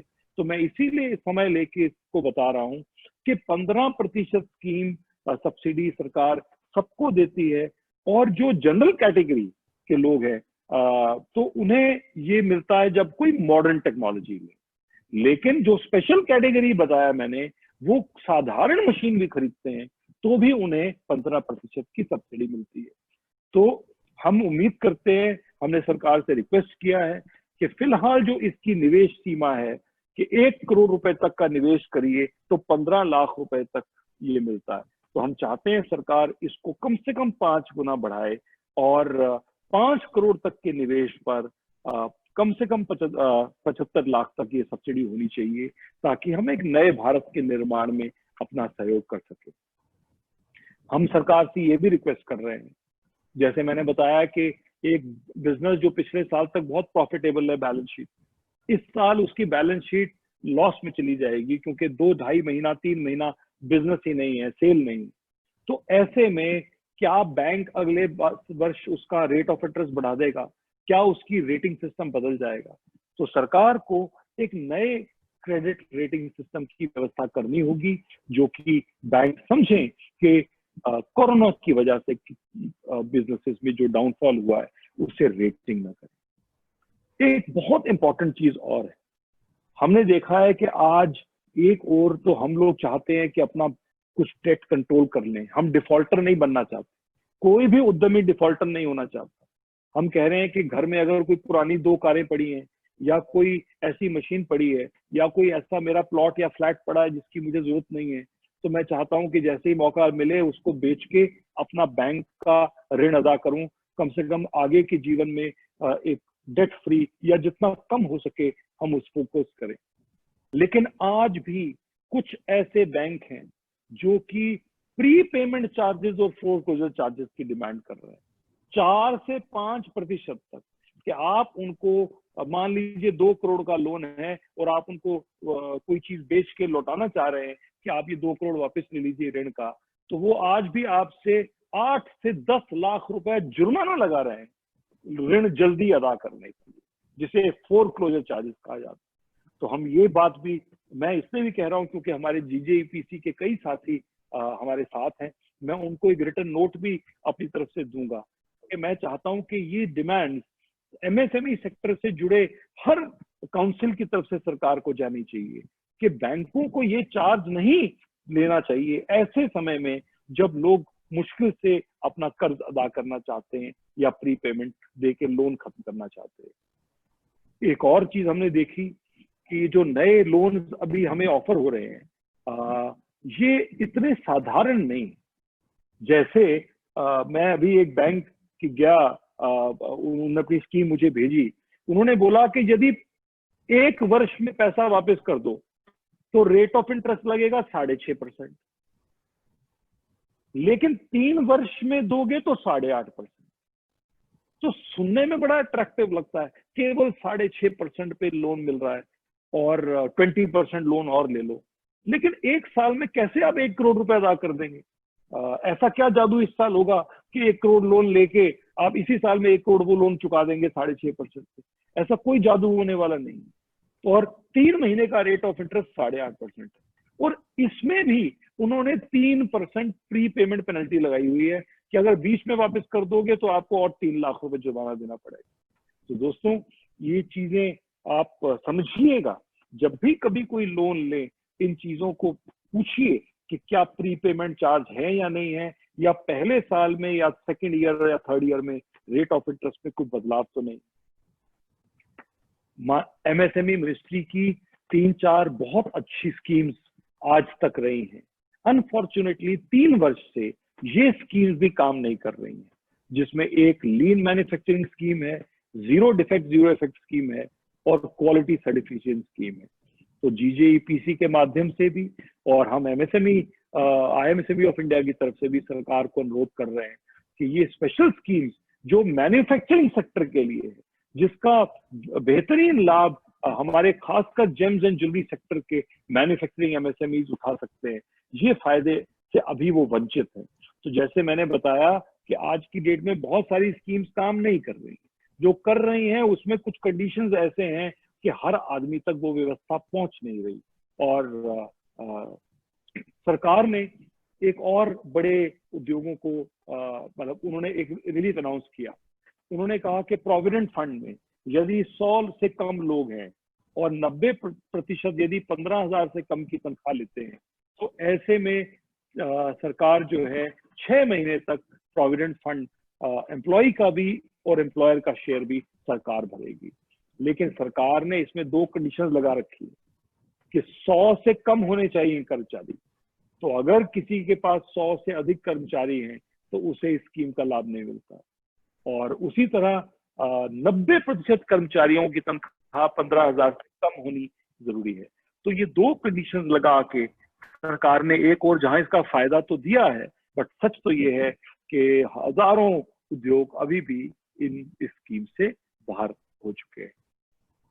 हम सरकार से ये भी रिक्वेस्ट कर रहे हैं कि ये एक कठिन वर्ष है, हो सकता है किसी को बैंक से ऋण न मिल पा रहा हो, ऐसे में यदि हम कभी कुछ अपने एसेट बेच के, कोई घर बेच के, पुराना फ्लैट बेच के उस पैसे के निवेश को अपने बिजनेस में करना चाहें, तो कैपिटल गेन्स नहीं लगना चाहिए एमएसएमई सेक्टर पे, कम से कम इस वर्ष में। तो ये भी डिमांड हमने सरकार से की है, और देखना यह है कि सरकार इस पर कैसे आगे आने वाले समय में निर्णय लेगी। दोस्तों, आगे क्या होगा, व्हाट नेक्स्ट, और ये बहुत ही इंपॉर्टेंट है हम सबको समझना। मुझे लगता है कि जैसे अब एक सेकंड इनिंग्स की शुरुआत, अब वक्त है जब रीस्टार्ट का नया बटन दबा, और अब हमने तय करना है कि हमें सेकंड इनिंग्स अपनी कैसे खेलनी है। और याद रखिए एक चीज, the best gift in life is a second chance. आप समझिए कि कुदरत ने हमें मौका दिया है एक बार फिर से जीरो से स्टार्ट होने का, और ये सबके लिए हो सकता है पहली इनिंग में बहुत अच्छे रन हमने नहीं भी बनाए, ये वक्त है इस इनिंग्स में बेहतर खेलने का। और इसीलिए वर्ष 2020 की जो मेन थीम है वो है द न्यू नॉर्मल। ये एक ऐसा वर्ष है कि वो चीजें जो अभी तक हमें नॉर्मल नहीं लगती थी, आज वो नॉर्मल बन गई हैं। तो आज मास्क पहनना, 6 फीट की दूरी मेंटेन करना, कम बाहर निकलना, बहुत नजदीक से किसी को न मिलना, किसी को गले न मिलना, किसी का हाथ न थामना, आज ये न्यू नॉर्मल बन गया है, और बहुत समय तक अभी ये नॉर्मल रहेगा। तो हम कैसे मिलते हैं, कैसे बैठते हैं, कैसे एक दूसरे से बातचीत करते हैं, कितना एनकरेज करते हैं लोगों को ऑफिस में बुलाने के लिए। आज फैक्ट्रीज के बाहर बोर्ड लग गया है, विजिटर्स नॉट अलाउड, और बहुत सारी फैक्ट्रीज तो strictly only on zoom, only on video conferencing मुलाकात कर रही है। पॉइंट ये है कि इस वर्ष बहुत से नए नॉर्मल हैं जो अब हमारे जीवन का हिस्सा बनेंगे, और बहुत सारी चीजें आगे आने वाले समय में बदलेंगी। तो ऐसे में हमें क्या चीजें सीखनी है और क्या सीखी हुई चीजों को हमें भूलना है, what to learn and what to unlearn। तो पहली चीज कि things will never be the same again। याद रखिए कि अब पहले जैसा माहौल, पहले जैसा वातावरण दोबारा नहीं आएगा। ये बात मान लीजिए, ये ऐसा नहीं है कि लाइट चली गई, अभी थोड़ी देर में आ जाएगी। ये ऐसा नहीं है कि अचानक एक डेट को हम कह देंगे कि आज से कोरोना का भय खत्म और फिर से पहले की तरह आजादी है। ऐसा कुछ नहीं होने वाला है। फैक्ट ये है कि अब बहुत बहुत समय तक, मे बी जीवन, मुझे लग रहा है कम से कम मेरे जीवन के अंत तक, अब हमें नए तरीके से काम करना है, नए तरीके से सोचना है। दूसरी इंपॉर्टेंट चीज कि पहली इनिंग्स में हमने आज तक जो किया, पिछले 5 वर्ष में, 10 वर्ष में, 30 वर्ष में जितना भी किया, अभी तक आज तक आपको 2 चीजें बड़ी मिली। पहली एक्सपीरियंस, ये पहली चीज कि आपको आज तक हमने जीवन में एक्सपीरियंस गेन किया, अनुभव गेन किया। और दूसरी रिसोर्सेस के साधन, क्योंकि पहले हम में से बहुत साथियों ने बहुत अच्छा किया, तो उन्होंने नए साधन, नई फैक्ट्रीज, नई शोरूम, नई मशीनें, कर्मचारी, इन सब चीजों को हासिल किया। तो ये 2 चीजें हैं जो हमने पहली इनिंग्स में सीखी और अर्जित की। तीसरी इंपॉर्टेंट चीज जो मैं कहना चाहता हूं, past success is not a guarantee for future success. तो आज तक जो किया, इसका मतलब ये नहीं है कि सेकंड इनिंग में भी उतनी ही कामयाबी मिलेगी। तो इसीलिए पुरानी सक्सेस वहीं तक थी, आगे की सक्सेस नए रूल्स पर डिपेंड करेगी। चौथी इंपॉर्टेंट चीज कि भविष्य में 2 चीजें बहुत ही इंपॉर्टेंट हो गई हैं। पहली, स्किल, न्यू टेक्नोलॉजी। आज तकनीक की बड़ी इंपॉर्टेंस हो गई है, बहुत ही इंपॉर्टेंस है। और दूसरी चीज है इनोवेशन की, टेक्नोलॉजी के साथ साथ। तो new skills, new technology, new innovation. तो जो इस इनिंग में ये तकनीक पर, नए स्किल्स पर और इनोवेशन पर, इन चीजों पर काम करेगा, इन चीजों के बेसिस पर इस इनिंग की सक्सेस तय होगी। तो आज तक जैसे बड़े बड़े शोरूम चाहिए होते थे हमें अपने प्रोडक्ट्स को डिस्प्ले करने और सेल करने के लिए, अभी ई कॉमर्स का जमाना है। अभी हो सकता है जीजे को भी जो अपनी एग्जीबिशन, सिग्नेचर एग्जीबिशन लगानी हो, वो भी जूम पर लगानी हो। तो आज जूम पर वीडियो कॉल्स के माध्यम से आपको अपने प्रोडक्ट्स को दुनिया को दिखाना है। अब ये दिखाने के लिए बड़े शोरूम की आवश्यकता नहीं, किसी बड़े एग्जीबिशन में बहुत बड़ी स्टॉल बुक करने की जरूरत नहीं। ये कोई भी, चाहे छोटे से छोटा उद्योग हो, दूर किसी गांव में, किसी राज्य में, छोटी सी जगह पे अपना निर्माण करता हो, कुछ हैंडीक्राफ्ट के माध्यम से, या ज्वेलरी बनाता हो अपने कारीगर, आज अगर वो भी एक ठीक वेबसाइट, अच्छी वेबसाइट बना ले और वो भी अगर इस तकनीक को समझ ले, जूम को समझ ले, तो वहीं पर गांव से बैठे बैठे वो अपनी ज्वेलरी पूरे विश्व में कहीं भी एग्जिबिट कर सकते हैं। तो दोस्तों, टेक्नोलॉजी जो है बहुत बड़ा लेवलर है और इसीलिए 6 इंपॉर्टेंट चीजें हैं जो हम सबको इस समय ध्यान रखनी है। पहली, अपने बिजनेसेस को फाइनेंशियली रीस्ट्रक्चर करना है, कंसोलिडेट करना है और कोशिश करना है कि हम अपने कैश फ्लो को इस साल मेंटेन कर सकें, और ताकि यही बिजनेस जो इस समय सरवाइव करेगा, अपने आप को फाइनेंशियली रीस्ट्रक्चर करेगा, प्रॉफिटेबिलिटी में आएगा, खर्चे कम करेगा, ऐसे बिजनेसेस की आगे संभावना बढ़ेगी। दूसरी जो मैंने बात बताई, वो बिजनेसेस जो टेक्नोलॉजी को अडॉप्ट करेगा, तो आपकी क्वालिटी, प्रोडक्टिविटी और कॉस्ट कॉम्पिटिटिवनेस, ये तीनों चीजें इंपॉर्टेंट हैं और ये टेक्नोलॉजी ही है जो आपको ये चीजें दे सकती है। तो नई मशीनों में निवेश, नई टेक्नोलॉजी में निवेश, ये आधार तय करेंगी कि आप आगे आने वाले समय में कैसे विश्व स्तर पर अपने प्रोडक्ट्स को रख पाते हैं। तीसरा, जैसा मैंने बताया, न्यू एज स्किल्स, कि आज वो नई तकनीक जो हमने अभी तक सीखी नहीं, हमें वो सीखनी है। अभी तक हमें जूम पर कॉन्फ्रेंस करनी नहीं आती थी, पिछले 2 महीने में हम ये सीख गए। तो बहुत सी नई चीजें हैं जो हमें भी सीखनी है, आने वाले युवा पीढ़ी को भी सीखनी है, तभी वो आगे चल पाएंगे। चौथी इंपॉर्टेंट चीज है स्पीड ऑफ चेंज, कितनी जल्दी हम ये चीजें सीख पाते हैं, कितनी जल्दी हम अपनी वेबसाइट बना पाएंगे, कितनी जल्दी हम अपने प्रोडक्ट्स को दुनिया तक ले जाएंगे, कितनी जल्दी हम अपने आप में बदलाव लाएंगे, ये बहुत ही इंपॉर्टेंट है। और इसमें और भी चीजें हैं। हो सकता है अभी आप गोल्ड की, डायमंड की, प्रेशियस जेम्स की ज्वेलरी बनाते हो और शायद उसकी खरीदारी कुछ कम हो, तो इस समय वक्त है मे बी इमिटेशन ज्वेलरी बनाने का, या किसी और फॉर्म में अपने डिजाइनर्स को और डिजाइन ट्रेंड्स को लेके आने का। तो ये इंपॉर्टेंट चीज है, देखिए कि कहाँ कहाँ आप लेके आ सकते हैं।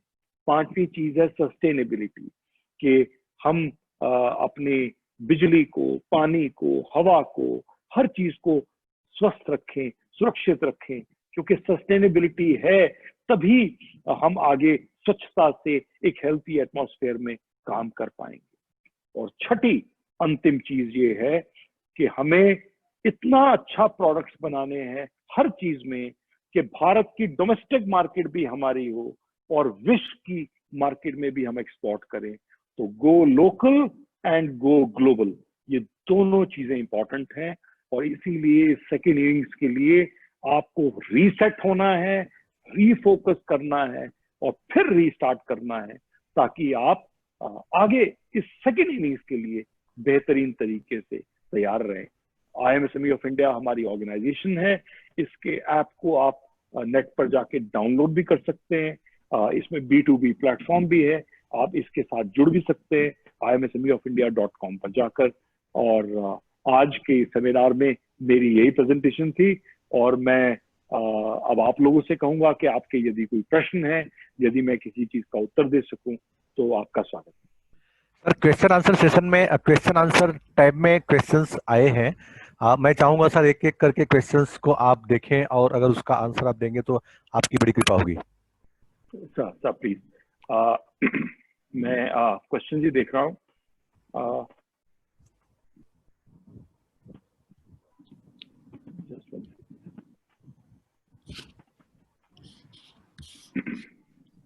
कि मैं सबसे पहले ले रहा हूँ, गणेश नाइक जी कहते हैं कि our company is registered as MSME with investment in plant and machinery less than 10 crore, turnover is more than 500 crore।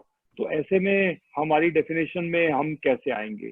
तो आपकी बात बिल्कुल दुरुस्त है गणेश जी, यही हमारा भाई भी है कि जेम्स एंड ज्वेलरी सेक्टर के लोगों को इस नई परिभाषा से बहुत नुकसान होने की संभावना है। तो अभी आज के जो सरकार की अनाउंसमेंट है उसके हिसाब से तो 100 करोड़ से ऊपर आप लार्ज इंडस्ट्री माने जाएंगे। तो अभी के हिसाब से आपका MSME सर्टिफिकेट फिर तो वैलिड नहीं माना जाएगा। हालांकि अभी सरकार ने इसको घोषणा की है, नोटिफाई नहीं किया है। मैं याद रखिए, सरकार ने घोषणा की है, नोटिफाई नहीं किया है। तो जब सरकारी ऑर्डिनेंस बिल के रूप में या ऑर्डिनेंस के रूप में हमारे सामने आ जाएगा, नोटिफाई हो जाएगा, तब हम इसका सही उत्तर देंगे। आज की डेट में तो मैं इतना कह सकता हूं कि सरकार ने जो घोषणा की है, यदि उसे ही नोटिफाई किया गया तो आप MSME इससे वंचित रह जाएंगे। हालांकि हम कोशिश कर रहे हैं कि सरकार नोटिफाई करने से पहले इस परिभाषा में इंप्रूवमेंट करे। और आपने लिखा इंटरेस्ट सबवेंशन स्कीम, तो मैंने आपसे बताया कि इंटरेस्ट सबवेंशन स्कीम जो है वो समाप्त हो गई थी 31 मार्च को। अनफॉर्चुनेटली सरकार ने अभी इसे एक्सटेंड नहीं किया है। और चूंकि आप 500 करोड़ के टर्नओवर में हैं, और तो मुझे नहीं लगता कि आप MSME की बहुत सारी चीजों को यूज कर पाएंगे जब तक सरकार अपनी परिभाषा नहीं बदलेगी। एक और हमारे साथी हैं, वो सवाल पूछ रहे हैं कि I know it is too early to post a question, can a retail jeweller who gets his jewellery made from karigar get registered as MSME enterprise? And my answer to you is yes.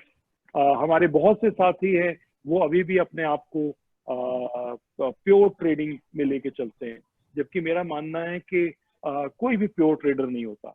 आप services देते हैं और बहुत सारे rectification करते होंगे customer के लिए, डिजाइन करते होंगे, कस्टमाइजेशन करते होंगे, उसके हिसाब से आप ज्वेलरी बनवाते होंगे। तो आप देखिए कि आप जैसे ही सर्विस का एलिमेंट अपने बिजनेस के साथ ले आएंगे तो आप MSME में रजिस्टर भी हो सकेंगे और उसका फायदा भी ले सकेंगे। आपने बोला भविन भट्ट जी ने कि इमरजेंसी में क्रेडिट में जो 20% मिलता है, it is only for current borrowers. आपका बात बिल्कुल दुरुस्त है, मैंने भी यही बताया आपसे कि अभी ये सिर्फ एग्जिस्टिंग बोरोअर्स के लिए है, और जो दूसरे बोरोअर्स हैं उनको रूटीन में ही बैंक में जाके अप्लाई करना पड़ेगा, या PSB loans in 55minutes.com जो सरकार की वेबसाइट है उसके थ्रू आपको लोन के लिए अप्लाई करना पड़ेगा। एंड बैंक, रवि मालिया जी कह रहे हैं कि बैंक्स कह रहे हैं अभी ऐसा कोई सर्कुलर नहीं आया है। आई एम श्योर सरकार का सर्कुलर बनने में, बैंकों तक पहुंचने में, फिर बैंकों के हेड ऑफिस से उनकी ब्रांचेस तक पहुंचने में ब्यूरोक्रेटिक रेक्टिफिज्म का जमाना है। एक और जहां सरकार हमसे तो डिजिटल रिटर्न, डिजिटल GST हर चीज की उम्मीद करती है, वहां अपने ही उनके सरकारी अधिकारी अभी उस कागज के नोटिफिकेशन की वेट करते रहते हैं, जो कि शायद वेबसाइट पे होस्टेड भी हो। तो मैंने स्वयं भी देखा है कि RBI की तरफ से ये बिल्कुल क्लियर आ गया है और वेबसाइट पे भी होस्टेड है। तो आप, मेरा तो ख्याल है अपने बैंकों के कर्मचारियों को जरूर वेबसाइट से ही वो नोटिस लेके उनको दें। बालाचारी जी लिखते हैं कि I am a goldsmith and vice president, please help us with any scheme for karigar, finding it very difficult for survival. आपकी बात बिल्कुल दुरुस्त है। इस समय आपने देखा पूरे देश में एक पलायन माइग्रेंट वर्कर्स का प्रारंभ हुआ, सभी राज्यों में जहां पर दूर दूर से मजदूर साथी आके रह रहे थे। पता नहीं कैसे एक इतना भय का एटमॉस्फेयर हो गया कि वो उनको पैदल ही जाने के लिए मजबूरी हो गई, या ट्रेन पे बैठ के जा रहे हैं। तो मुझे लगता है कि दोनों तरफ से कमी रही। हम भी शायद उनका हाथ नहीं पकड़ पाए और एक कम्युनिकेशन में गैप आया, और उनको शायद ये लगा कि बिजनेस बंद हो गया है, दोबारा पैसे मिलेंगे नहीं मिलेंगे, तनख्वाह कैसे मिलेगी। तो कंस्ट्रक्शन इंडस्ट्री, गारमेंट इंडस्ट्री और बहुत सी इंडस्ट्री, एक माहौल बन गया माइग्रेंट वर्कर्स को वापस जाने का। बट मुझे लगता है कि हमें फिर से एक बार मिलकर काम करना है, उनको नए स्किल्स दे के वापस लाने के लिए उनका हिम्मत बढ़ानी होगी। लेकिन अभी इसमें समय लगेगा, क्योंकि अभी तो एक राज्य से दूसरे राज्य में जाएं तो क्वारंटाइन की व्यवस्था है। अब मान लीजिए कोई बिहार या यूपी से काम करने के लिए वापस मेरे पास हरियाणा में आना चाहे, तो वो कैसे आएंगे, आने के बाद कैसे वो 14 दिन क्वारंटाइन में रहेंगे या कितने दिन रहेंगे, अभी ये चीजों में क्लैरिटी नहीं है। तो अभी वक्त लगेगा ये नॉर्मल सिचुएशन आने के लिए। नीरव रेशम वाला जी लिखते हैं कि स्ट्रेस एसेट्स के लिए some companies have given more assets than the bank date.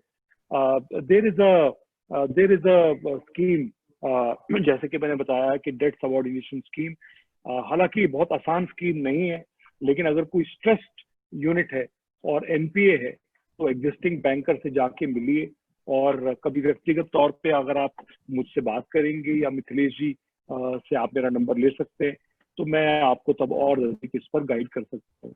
और ये मोटी मोटी बात आपको बताऊं कि सबऑर्डिनेट डेट जो स्कीम है वो ये स्कीम है कि मान लीजिए आपका पुराना एक लोन है जो बैड लोन हो गया, NPA हो गया। अब आपको दोबारा बिजनेस स्टार्ट करने के लिए मान लीजिए 1 करोड़ रुपए की आवश्यकता है, तो नॉर्मली आपको वो बैंक कहेगा कि चलिए मैं 80 लाख आपको दे देता हूँ, 20 लाख आप डाल दीजिए।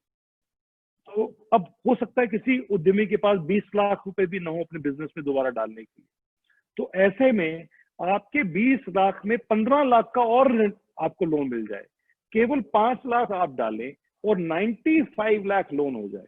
यानी 20 लाख जो आपने डालना था उसमें भी 15 लाख आपको बैंक दे दे, एज इक्विटी दे दे उसको, उस लोन को जो आपकी तरफ से मान लिया जाए बिजनेस में। तो इसे क्वाजी कैपिटल कहा जाता है, क्वाजी इक्विटी कहा जाता है।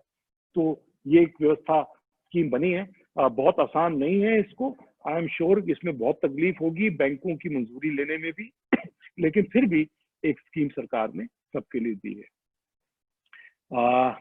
आपने लिखा इंटरेस्ट सबवेंशन के लिए, दावल किरी जी, मैं आपको फिर रिपीट कर रहा हूं कि इंटरेस्ट सबवेंशन स्कीम सरकार ने समाप्त कर दी है, और ऐसी कोई स्कीम अभी सरकार की तरफ से फिलहाल अनाउंस नहीं हुई है।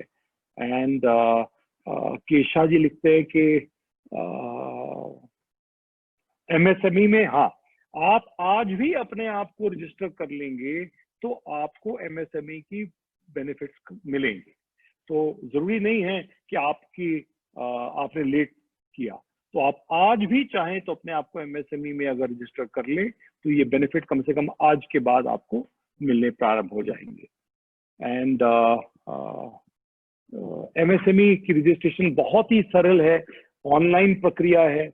आपको केवल 2 से 3 मिनट लगते हैं ऑनलाइन जाके अपने बिजनेस की डिटेल डालनी है, आधार कार्ड डालना है, और जिसका आप वो कर सकते हैं। तो आई एम श्योर जीजेईपीसी इसमें आपकी मदद कर सकती है, या आईएमएसएमई ऑफ इंडिया, हमारी संस्था भी आपके साथ जुड़ी है, हम जीजेईपीसी के पार्टनर्स ही हैं, उनके साथ मिलकर कार्य करते हैं।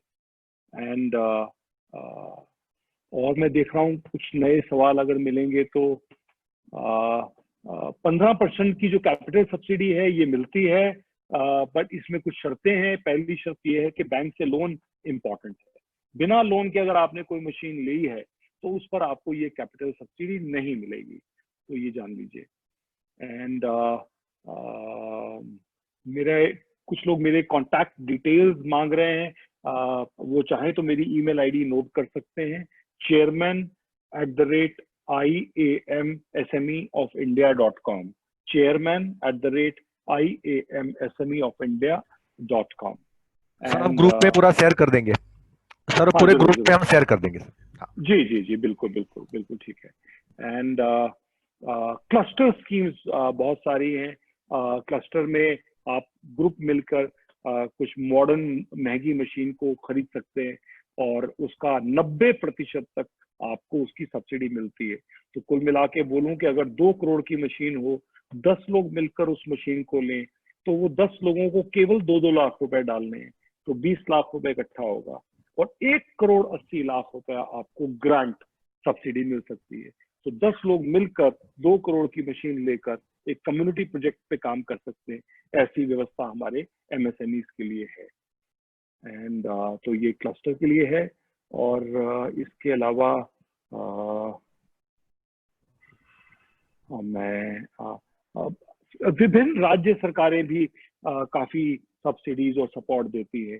गुजरात में, महाराष्ट्र में, मैं जैसे समय हरियाणा में हूँ, गुड़गांव, फरीदाबाद में, तो हर जगह पे हर राज्य सरकार अपने एसएमईज को सपोर्ट करने के लिए काफी देती है। उदाहरण के लिए आपको वाटर ट्रीटमेंट प्लांट लगाना हो, एफ्लुएंट ट्रीटमेंट प्लांट लगाना हो, मॉडर्न टेक्नोलॉजी लेनी हो, क्वालिटी इक्विपमेंट्स लेने हो, क्वालिटी टेस्टिंग के लिए कोई इक्विपमेंट लेने हो, इन सब के लिए 50% तक, 50% तक की सब्सिडीज का प्रावधान है।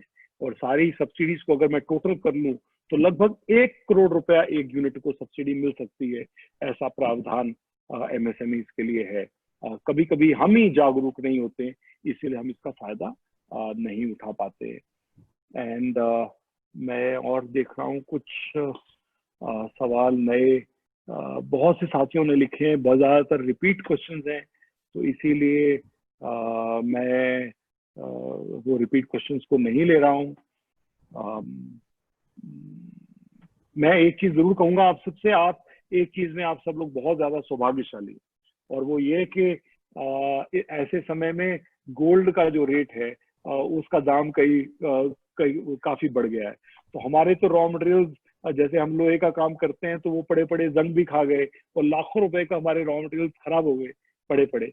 लेकिन कम से कम आप एक ऐसे ट्रेड में हैं कि अगर आपके पास स्टॉक में जो भी गोल्ड था तो उसकी कीमत बढ़ी है, तो कम से कम उसकी वजह से आपका इमीडिएट कैश लॉस नहीं है, और आपका स्टॉक जो अप्रिशिएट किया है वो काफी कुछ आपको ये होगा। जो इंटरेस्ट सबमिशन की स्कीम आप खो चुके हैं वो तो पुरानी बात हो गई, वो दोबारा अभी मिलेगी नहीं। तो ज्यादातर इसी तरह से रिपीट क्वेश्चंस हैं, और मुझे लगता है कि मैंने लगभग सभी क्वेश्चंस को देखा है। Over to you Mitresh ji. Okay sir, thank you. Manish भाई आप अनम्यूट हो जाइए प्लीज। हाँ सर। मैं राजीव जी का धन्यवाद करना चाहूंगा, और राजीव जी के सजेशन भी वेल नोटेड है, और वो भी हम काउंसिल की ओर से भारत सरकार को रिप्रेजेंट करेंगे। जैसे कि आपने बताया कि अभी जो एमएसएमई का क्लियर डेफिनेशन नहीं आया है, उसमें हमारी ओर से हमने भी भेजा है सुझाव कि जैसे कि 20 करोड़ का इन्वेस्टमेंट तक की कैप है और 100 करोड़ का टर्नओवर, तो उसमें हमने सजेस्ट किया है कि इन दोनों को मत रखिए, किसी एक को रखिए। और मिनिस्ट्री से कुछ रिप्लाई ऐसा भी आया है कि हम जो पुराना वाला गाइडलाइंस है उसको शायद इम्प्लीमेंट कर सकते हैं। दूसरी चीज है, जैसे आपने बताया कि वो टेक्नोलॉजी वाला चीज है, तो काउंसिल इसमें इनिशिएट ले रही है कि दुनिया भर के एग्जीबिशन बंद हो रहा है, जहां फिजिकल प्रैक्टिसेस या फिजिकल एक्सेस होना दिक्कत है, वहां काउंसिल अभी वर्चुअल एग्जीबिशन की तैयारी कर रही है। तो उसे ग्लोबली क्लाइंट को इसी लेवल पे उसकी प्रोडक्ट भी इतनी प्रॉपर तरीके से दिखे, उस लेवल पे वर्चुअल एग्जीबिशन का प्रिपरेशन कर रही है। हमने काफी सारे, जैसे आपने बताया कि लीन है, काफी सारे स्कीम ऑफ हो चुके हैं, जैसे कोई लोन पहले देता है, उस टाइप के भी सजेशन सरकार में हमने दे चुके हैं। फिर भी हम ये चाहेंगे कि आप अपना जो सजेशन है कि हमारे काउंसिल लेवल से सरकार में जाना चाहिए, तो हमको भेजिए, हम जरूर इसको आगे बढ़ाएंगे, बड़ी मजबूती से आगे बढ़ाएंगे। आपने और भी हम चाहें कि आपने बहुत ही अच्छा हमको मार्गदर्शन दिया। मुझे लगता है थोड़ा टाइम का शॉर्टेज की वजह से जो लास्ट में आपने क्लस्टर की जो फैसिलिटीज है, स्टेट गवर्नमेंट की जो क्लस्टर में एमएसएमई को फैसिलिटीज है, वो थोड़ा हम इसमें मिस है। तो चाहेंगे कि और भी हम आपका इस टाइप का वेबिनार सेट करेंगे जहां समय की पाबंदी ना हो और आपका पूरा का पूरा जो नॉलेज है, पूरा का पूरा जो इस सेक्टर के लिए इंफॉर्मेशन है, वो आप शेयर कर पाएंगे। मैं आज के दर्शकों का भी खूब धन्यवाद करता हूं कि इतनी बड़ी मात्रा में आप रहे और बड़े ही डिटेल में क्वेश्चनरी की। सर एक मैसेज देना था मुझे ऑडियंस को। सर एक मैसेज दे दूं, यहाँ पे जो भी उपस्थित हैं उन सभी की जानकारी के लिए मैं सूचित करना चाहता हूँ, जीजेईपीसी ने एमएसएमई के लिए मात्र 1,000 रुपए वार्षिक फीस पे मेंबरशिप की स्कीम लॉन्च करी है। तो जो भी सदस्य मेंबरशिप जीजेईपीसी का लेना चाहें वो मात्र 1,000 रुपए में मेंबरशिप ले सकते हैं। उनको सारी वही सुविधा मिलेगी जो ज्यादा पेमेंट करने वालों को मिलती है। तो मैं आप सबसे निवेदन करूंगा कि इस स्कीम का फायदा लें। दूसरा, जीजेईपीसी जो अनऑर्गेनाइज सेक्टर्स के कारीगर हैं, जो डेली वेजेस कारीगर काम कर रहे हैं, उनके लिए हम एक लिंक जो है आप सबसे शेयर करेंगे। आप ऐसे कारीगरों को वो लिंक भरने के लिए कहें। ऐसे सारे कारीगर जो दैनिक मजदूरी कर रहे हैं उन्हें जीजेईपीसी आर्थिक सहायता दे रही है। ये दो इंपॉर्टेंट सूचनाएं थी। धन्यवाद आप सबका। मनीष भाई कृपया आप समापन करें। और ये उसके रिलेटेड अगर कोई भी क्वेश्चन है तो हमारी हेल्प डेस्क भी रेडी है, आप एप्स के थ्रू भी अपना सजेशन भेज सकते हैं, वेबसाइट के थ्रू भी कर सकते हैं, और हमारे कॉल सेंटर को भी कांटेक्ट कर सकते हैं, आपके जो भी क्वेरी काउंसिल के थ्रू है। हमने कॉल सेंटर का नंबर आप सबसे शेयर किया हुआ है अभी चैट में, आप लोग उसको नोट कर सकते हैं। राजू जी, फिर से एक बार आपका खूब खूब धन्यवाद। आपने आपका कीमती वक्त हमको दिया और हमारे मेंबर को लाभान्वित किया। हम आपसे हमेशा लाभान्वित होते रहेंगे। Thank you very much. बहुत बहुत शुक्रिया मनीष भाई, और सभी लोग सुरक्षित रहिए और सेहत से रहिए। Thank you sir, thank you Raju sir, thank you so much. Manish भाई थैंक यू। Thank you.